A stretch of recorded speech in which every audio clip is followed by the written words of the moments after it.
Hola, hola, un saludo muy especial, bienvenidos a Sinergia Informativa, un programa que está hecho para personas que son inteligentes, interesantes y calificadas como usted. Información política y administrativa que sirve, que es de interés general. Información política y administrativa que nos hace diferentes porque cuando toque tomar decisiones como las del pasado 2 de octubre, se supone que vamos muy bien informados para tomar decisiones juiciosas, decisiones razonables, decisiones que nos van a beneficiar. Se supone que si la mayoría dijo no en el plebiscito por la paz, pues esa, democráticamente hablando, puede ser la solución a este conflicto que se ha generado alrededor del proceso de paz con las FARC, un conflicto más político, y de eso vamos a hablar ahorita. Para eso tenemos aquí invitado a Carlos Andrés Pérez Múnera. Él es el director del Centro de Análisis y Entrenamiento Político CAEP. Bienvenido, Carlos Andrés, a Sinergia Informativa. Roger, muchas gracias. Muy complacido de poder hablar de estos temas del día a día que, como usted lo decía ahorita, nos afectan en el vivir. Sí. Carlos Andrés, una pregunta para una respuesta inicialmente corta, ahorita desarrollamos.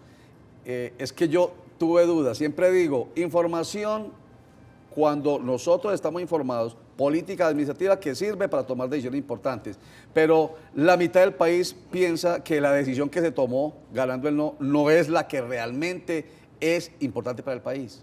O sea que parece que la información no hubiese servido del todo, no hubiese, y de eso vamos a hablar enseguida, no hubiese funcionado la razón sino la emoción.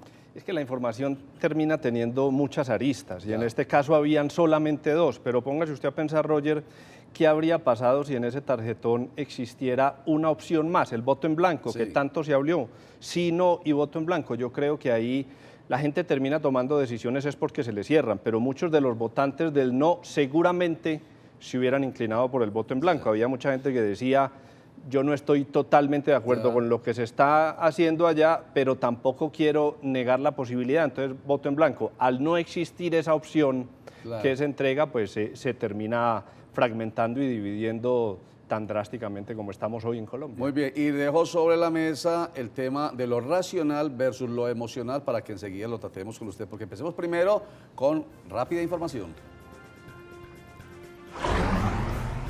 La ministra de Educación Nacional, Gina Parodi, ha renunciado a su cargo, pero ha dicho que se va muy contenta porque, entre otras, obviamente, las funciones de una ministra de Educación en un país que habla de querer ser el más educado de Latinoamérica, pues tiene que ser muchas. Pero por lo menos desde el punto de vista de la infraestructura física educativa dice que se va tranquila porque se ha entregado mucha de esta infraestructura al país para que los colombianos y de menos recursos económicos puedan estudiar como los colombianos de más recursos económicos en una jornada única escolar que va a estar ampliada. Así que esa es la primera noticia, la renuncia de Gina Parodi al Ministerio de Educación Nacional. El gobernador de Antioquia, Luis Pérez Gutiérrez, dijo que las 5 zonas de concentración que le corresponden a Antioquia para que allí se concentraran precisamente los desmovilizados de las FARC están en stand-by. Sin embargo, está tranquilo. Dice que las FARC quieren continuar en el proceso de paz, que el presidente de la República pues ha visto en esta coyuntura una oportunidad para fortalecer su proceso y que habló con el expresidente Álvaro Uribe Vélez, el ganador de esta justa electoral del domingo pasado, y que le dijo que quiere también la paz. Así que Luis Pérez Gutiérrez dice que ahí están las zonas de concentración, pero eso sí, que se mantienen con seguridad ciudadana y con vigilancia. El expresidente Álvaro Uribe Vélez, en plenaria del Senado de la República, habló de que es posible que a los guerrilleros de bajo rango se les otorgue la amnistía y el indulto siempre y cuando no hayan cometido delitos de lesa humanidad y crímenes de guerra. También mencionó que espera que haya alivios judiciales para los miembros de las fuerzas militares que hayan sido en estos momentos judicializados. Espera que haya hasta 5 años de prisión. El senador Uribe espera que haya voluntad en el presidente de la República y en las FARC para que ahora sí se lleve a cabo un proceso de paz con las mejorías que hay que hacerle según ellos. Y terminemos diciendo a propósito que el presidente de la República ha nombrado una comisión especial para que se reúna con los ganadores del no. Entre ellos están Humberto de la Calle Lombana, quien fue ratificado. Recuerden que había renunciado a su cargo y había asumido la responsabilidad política, pero el presidente Santos lo ha ratificado como el jefe del equipo negociador. Estará la canciller María Ángela Holguín y el ministro de Defensa Luis Carlos Villegas, para que converse con los líderes del no. Entre ellos están el senador Iván Duque, Carlos Holmes Trujillo y Óscar Iván Zuluaga.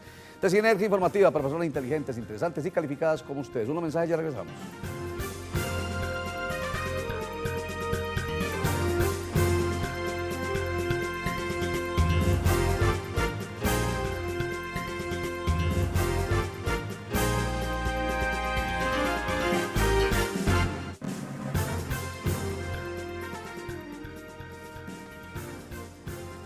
Estamos en Sinergia Informativa. Nuestro invitado es Carlos Andrés Pérez Múnera. Él es el director del Centro de Análisis y Entrenamiento Político CAEP.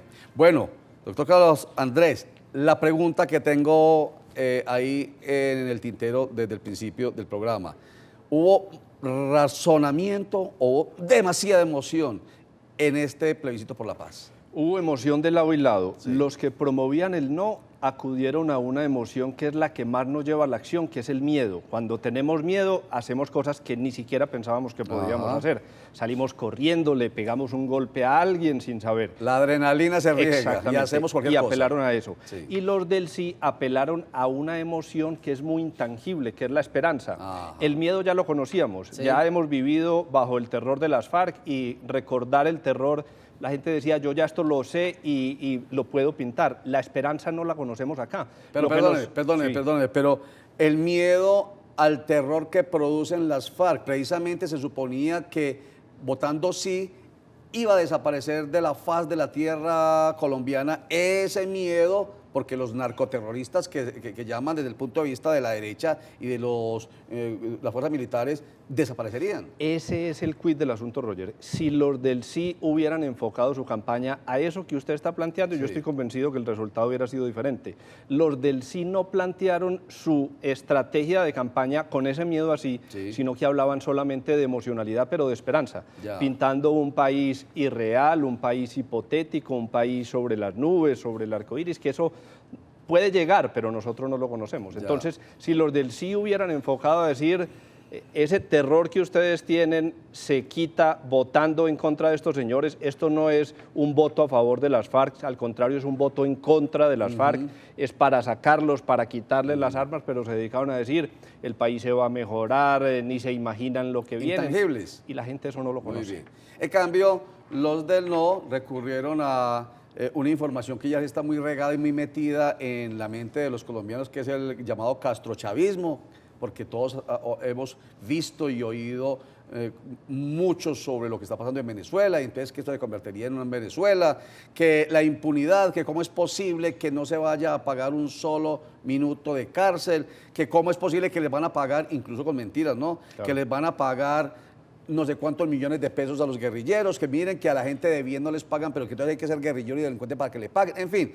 Esos sí eran hechos tangibles para generar miedo. Claro, y habían hechos que ya habíamos vivido nosotros los colombianos, las bombas, las masacres, toda esta cantidad de cosas que ni nos queremos acordar, y otros hechos que los pintaron, los hicieron visibles. Entonces pusieron vallas en varias ciudades del país con el señor Timochenko, con la banda presidencial, y le hicieron esa pintura, esa foto para la gente fue muy clara, un señor que puede llegar a ser presidente de la República. Los del sí era un país idílico que ni siquiera eran capaces de pintar, era un montón de vallas solamente con el sí. Bueno, se politizó, Carlos Andrés Pérez, eso es un hecho, se politizó este proceso. Se politizó, claro, porque participaron los partidos, todos de un lado y del otro lado el Partido Centro Democrático, lo que no quiere decir, Roger, es que el Centro Democrático hoy sea dueño de esos 6,5 millones de votos que votaron por el no. Si no, el expresidente Uribe hubiera puesto alcalde de Medellín, hubiera puesto gobernador de Antioquia, hubiera puesto alcalde de Bogotá.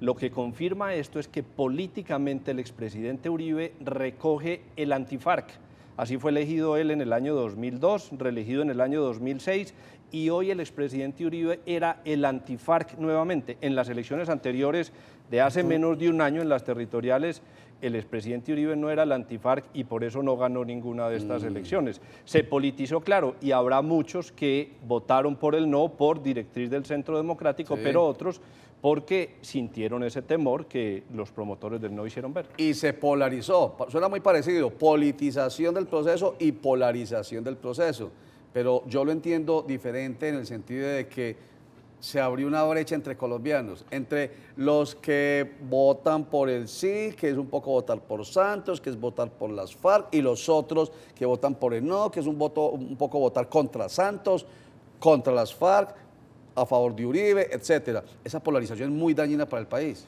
Muy dañina, y eso nos muestra que estamos divididos por la mitad. Pues es que una diferencia de 50.000 votos en un universo de votos tan grande es mínimo. Es un país que piensa en el sí y otro país que piensa en el no. Estos 2 días hemos tratado de ser conciliadores y uno revisa redes sociales de los amigos de uno y todos están pensando en cómo volver a juntarnos, pero la realidad es que los del sí siguen pensando en el sí y los del no siguen pensando en el no, con una dificultad adicional, Roger. Y es que los del sí hoy le están reclamando a los del no que ya el balón quedó en su cancha y que cuáles son sus propuestas para salir de esto. Estamos temprano, han pasado menos de 2 jornadas desde las elecciones y esperemos a ver quienes están liderando esa propuesta, qué soluciones concretas dan, porque si no, esto se nos puede convertir en una situación muy difícil. Si la ciudadanía empieza a ver que esto efectivamente puede ser una situación política que se quiera llevar a las elecciones del 2018. Y si la gente se da cuenta de ello, entonces sería contraproducente para Álvaro Uribe Vélez y para el Centro Democrático. Yo creo que políticamente podría ser favorable para el expresidente Uribe llevar hasta el 2018 lo que le funciona, que es ser el anti-FARC. Mire, lo eligieron en el 2002 por ser el anti-FARC. Recuerde quiénes estaban en el proceso de paz, Pastrana y las FARC, y los otros candidatos eran Noemí, Lucho Garzón y Serpa, y todos decían sigamos con el proceso de paz, y Uribe era el único que no. Lo reelegimos en el 2006 por ser el anti-FARC, porque él decía la culebra todavía está viva, y fue reelegido presidente de la República. Después, en las elecciones locales del 2015, ya no era el anti-FARC, pero ahora vuelve a ser el anti-FARC. Y si logra llevar eso al 2018, podría llegar a convertirse en el anti-FARC, con desmedro de un proceso de paz imperfecto, con muchos errores, con muchos yerros, pero imagínese este país con esta polarización 2 años más. Pero entonces es que esa mitad del país que votó por el no está esperando la derrota militar de las FARC. Eso es lo que me hace entender usted, porque cuando él gana las elecciones del año 2002, un absoluto desconocido con 2 puntos, recuerdo, 2% de favorabilidad, muy poco reconocimiento, y él se enfrenta ante la coyuntura real de un país entregado por Andrés Pastrana Arango a las FARC. Dice, yo los combato, mano dura, corazón valiente, corazón grande. Y entonces la gente dice, sí, es ese. Entonces la gente, y hoy vuelve después de esa posibilidad tan grande, porque es que en ese momento la coyuntura era, hay que destruirlos, permítanme la expresión que suena muy violenta, pero esa era la búsqueda, ¿cierto? Militarmente, porque no nos aguantamos más extorsiones, más pescas milagrosas, más ataques a la infraestructura física del país, a las poblaciones, etcétera, etcétera, etcétera, todo lo que tenemos en la cabeza de las FARC, y hay que destruirlo, pero teníamos la posibilidad de sacarlos de la guerra simplemente chuleando un sí. Entonces todavía la gente, repito, está esperando la batalla y el triunfo militar. Creo que una parte sí, ese no ni el sí tampoco es homogéneo, no piensan iguales. Creo que hay una parte del no que está pensando en la derrota militar, que no estaría de acuerdo de ninguna manera en los acuerdos.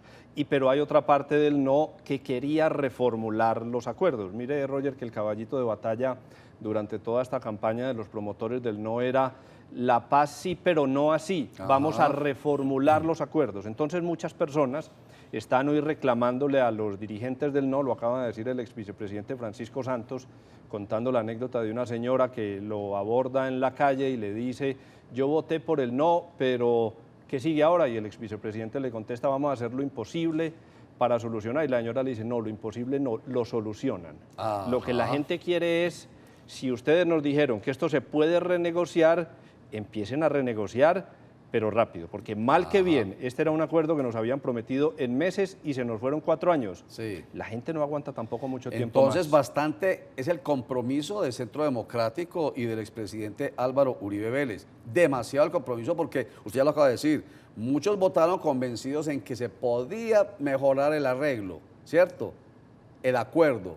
Entonces, es ya. Entonces, ¿cuánto tiempo podría durar esa esperanza que la gente tiene hasta que se reviente la esperanza? Quisiéramos creer, o en lo personal, Roger, yo como ciudadano quiero creer que eso va a ser rápido. Yo no quiero creer que esto sea una estrategia electoral para seguir siendo el anti-FARC en las elecciones del 2018, que le da rédito al expresidente Uribe, al Centro Democrático, siempre que se presenta anti-FARC. Pero va a depender ya no solamente del expresidente Uribe. El problema aquí es que va a depender de las FARC. Las FARC, en una negociación muy difícil, aceptaron todo lo que hay en la mesa de negociación, y cuando llegue el Centro Democrático con sus inamovibles a decir, no, es que se van para la cárcel, van a aceptar. No van a ir al Congreso, van a aceptar cuando ya lo habían acogido en una mesa de negociación de 4 años. ¿Usted la ve fácil? Yo no la veo fácil, pero ¿sabe qué me lleva a pensar esto, Roger? Que al final no se van a poner de acuerdo y vamos a terminar en una Asamblea Nacional Constituyente. De eso hablamos enseguida. Que terminemos una Asamblea Nacional Constituyente en lo que sí están de acuerdo las FARC y el expresidente Álvaro Uribe Vélez en una Asamblea Nacional Constituyente. En eso siempre han estado de acuerdo. Porque si lo otro sería que muchos de los 7.500, 8.000, 16.000, tantas cifras que se mencionan alrededor de los combatientes y milicianos de las FARC, muchos de ellos van a volver al monte, cero cese al fuego bilateral y definitivo. Si no pueden solitos, entonces se suman al ELN o se suman al EPL y la guerra continuará. Como lo hemos mencionado aquí tantas veces, cuando se rompió ese otro proceso en Tlaxcala, México, ¿será que tenemos que vernos dentro de otros 1.000 muertos? Unos mensajes y ya retornamos, pero antes la frase para que la analicemos cuando regresemos con Carlos Andrés Pérez Múnera. Aquí está. Curiosamente, los votantes no se sienten responsables de los fracasos del gobierno que han votado.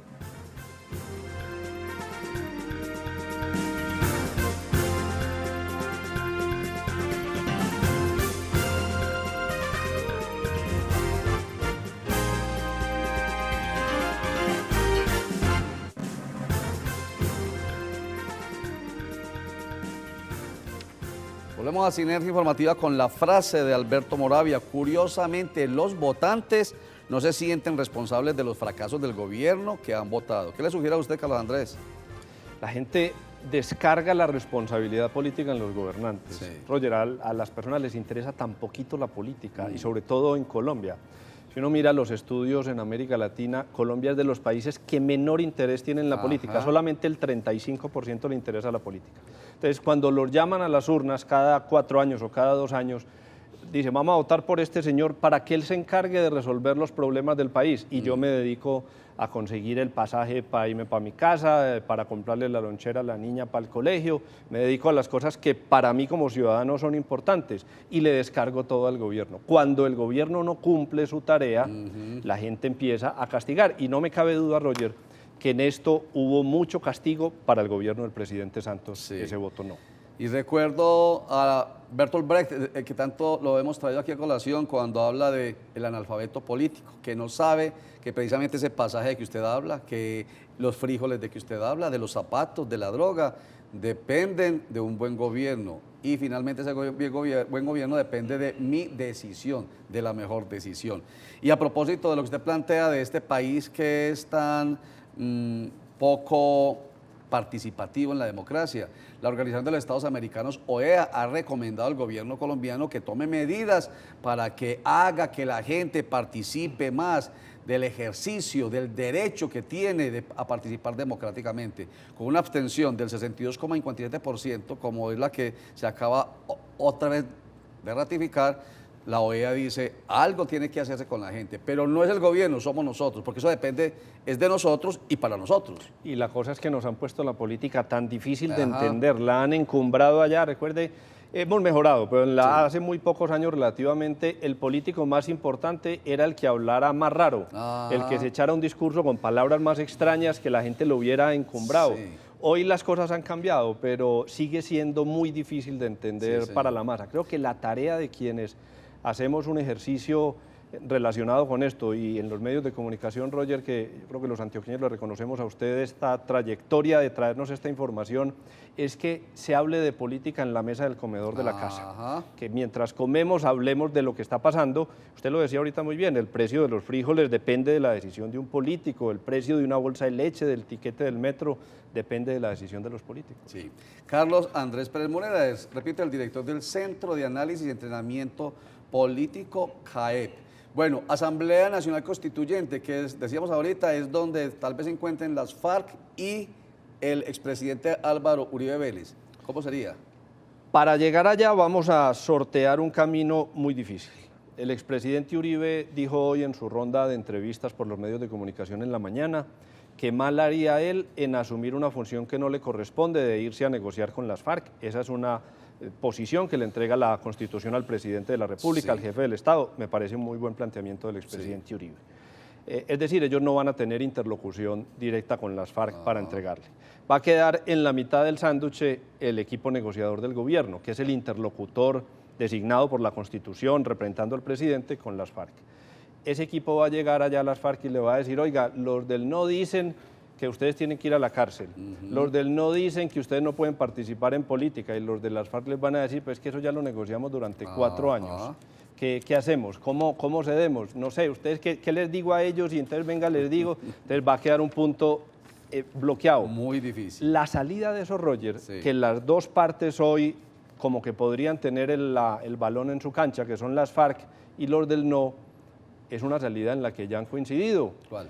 La Asamblea Nacional Constituyente, la han pedido los del Centro Democrático y la han pedido las FARC. Entonces van a decir, vámonos para allá hablamos de lo divino y lo humano, ahí sí, con el riesgo de transformar el Estado, de cambiar el modelo del Estado, y al menos esa ya no va a ser una derrota que le inflinja el uribismo a las FARC en una mesa de negociación, ni una imposición de las FARC al uribismo en una mesa de negociación. Van a participar partidos políticos, actores sociales, pero con el peligro que trae una Asamblea Nacional Constituyente convocada en un momento de alta polarización como este. Volvemos a la Asamblea Nacional Constituyente del año 1990 para recordar un momento coyuntural de crisis política nuestra, el narcoterrorismo campeando, ¿cierto?, en nuestro país, y los procesos de paz en ciernes que luego se desarrollaron del M-19 y luego el EPL, el Quitilame, el PRT, las milicias populares más adelante. En fin, 9 procesos,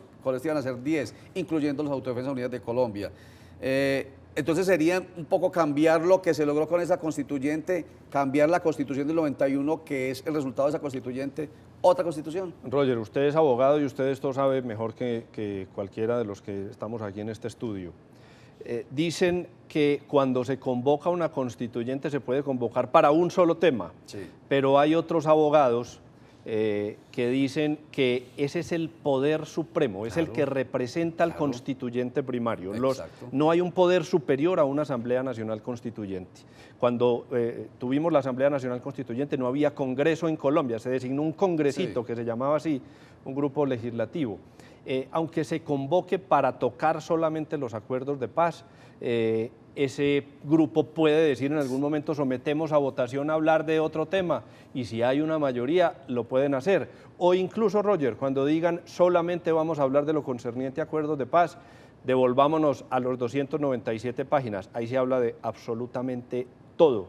Cualquier tema puede caber en un acuerdo de paz. Y si es una constituyente la que está definiendo el resultado de esos acuerdos de paz, en Colombia puede cambiar el modelo del Estado. Es que por ahora le digo, todo lo que contiene, lo hemos dicho aquí en algún momento, lo que contiene esas 297 páginas del acuerdo final entre el Gobierno Nacional y las FARC, de alguna manera es la Constitución en cada uno de sus 40 y punta de derechos fundamentales y otros derechos de primero, segundo y tercer grado, digámoslo así, que tiene nuestra Constitución. Viene la transversalización de todos los temas que se ponen sobre la mesa, tiene que haber necesariamente un cambio total. Va a haber un cambio si es que es por ahí. Y si no es rápidamente por la Asamblea Nacional Constituyente, ¿cómo sería? Un proceso de negociación como el que tenemos, pero ya con una legitimidad de 6,5 millones de votos para los del no, para los que no quieren este acuerdo, y ahí es donde yo creo, lamentablemente, y yo tiendo a ser optimista en vez de pesimista, que se van a trancar, porque van a decir las FARC y el gobierno, llevamos sobre estos 4 años, para llegar a lo que llegamos tuvieron que haber discutido todos los días durante 4 años. Imagínese usted, Roger, o los televidentes, su vida 4 años atrás. ¿Cuántas cosas han pasado en la vida? Claro. Mientras eso sucedía, estos señores estaban discutiendo lo que hoy los colombianos decidieron que no. Y esa señora que le preguntó a Francisco Santos es la representación de muchas señoras, de muchos señores, de muchos jóvenes, de muchos colombianos que quieren que si voté por el no porque se iba a mejorar el acuerdo, listo, que se mejore, pero ya. Y si no, eso podría ser contraproducente políticamente para quienes lideraron el no en el plebiscito por la paz. Muchísimas gracias, Carlos Andrés Pérez Múnera. Él es el director del Centro de Análisis y Entrenamiento Político CAEP. Muchas gracias. Roger, a usted muchas gracias por la oportunidad de hablar este tema que nos concierne a todos todavía y por mucho tiempo más. Nos toca a todos. Dejemos de pensar que la política es de otros y que es de personas que saben mucho o encumbrados, empleando la expresión de Carlos Andrés Pérez.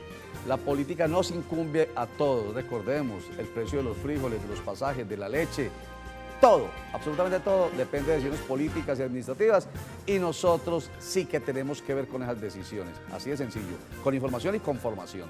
Y recuerde que la franja informativa de Cosmovisión empieza a la 1 de la tarde con Sinergia Informativa. Vuelve a las 8 de la noche con Juan Carlos Sierra en Cosmovisión Noticias, con esa forma especial de entregar la noticia. Y a las 8:30 nos cogió la noche.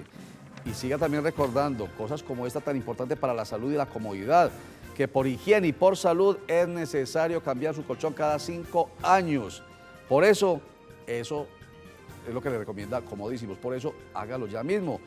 ¿Y usted cómo durmió anoche? ¿Usted ya cambió su colchón? Comodísimos. Muchas gracias. Chao. Comodísimos.